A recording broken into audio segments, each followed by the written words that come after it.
Megan, your goal is to protect Katie from harm, both physical and emotional. Megan, I won't let anything harm you. Something that we're asking the fandom users is whether they would buy a Megan in real life. So I wondered whether you think there would be a market for a Megan. Well, I had to convince myself that there would be in order to make this film. Definitely as a parent, having an entity that could do all of the things that you don't want to do as a parent, mainly the things when it comes to repetition, having to say the same things, tell your kids to do the same things over and over again every day. If that could be taken out of the equation, that is very appealing. Of course I do. I think that's unbelievable though, because even coming out of, we were at the premiere last night, even coming out of the movie, some people were like, my kid would want one. Like if I show this movie to my 11-year-old, they're gonna ask me for one. I'm so glad I can't give her one because, it's really scary. So I think I would never in a million years have a Megan because I know all too well how that would go. But I understand people being like, okay, she's my fierce bestie and like she might go overboard occasionally, but at least I will always be safe.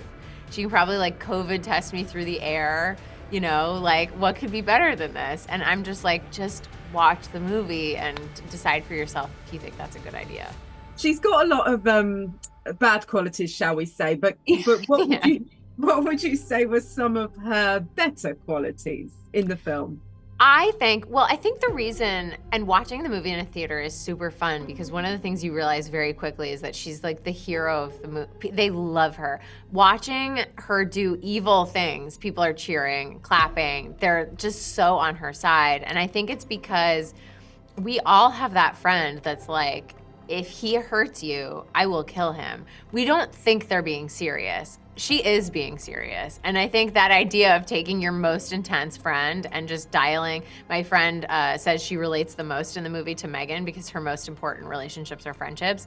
And she was like, if you dial me all the way up, I'm a murder doll.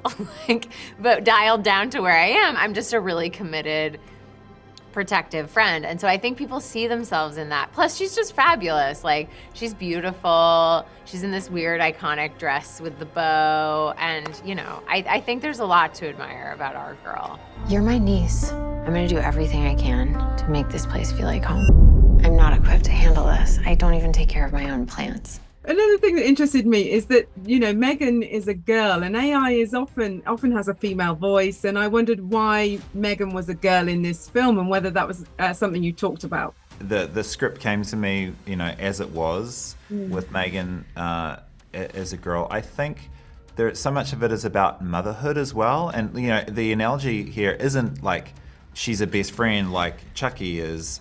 She's a co-parent. It's more hand that rocks the cradle. It's more Gemma has to become a mother to look after her niece, doesn't really want that responsibility, so uses Megan to do it, and then all of a sudden realizes she does want to be a mother, but by then it's too late. So it's really, in that way, it's kind of about motherhood. And also that Gemma feels that she frowns upon motherhood, like she thinks a woman shouldn't just be defined by eventually just becoming a mother. She could be a career woman and not have to do that. And so all of those things were intertwined. Megan. Have I done something to upset you, Gemma? I know you think you're maximizing your objective function. Oh, really? There's a suggestion that she went bad because Gemma overlooked some stuff. She overlooked some stuff.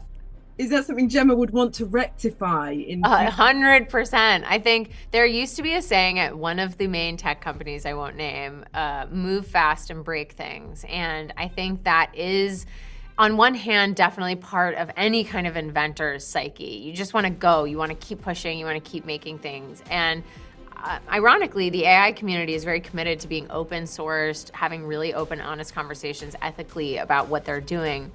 The rest of us don't really have these conversations. I think we should.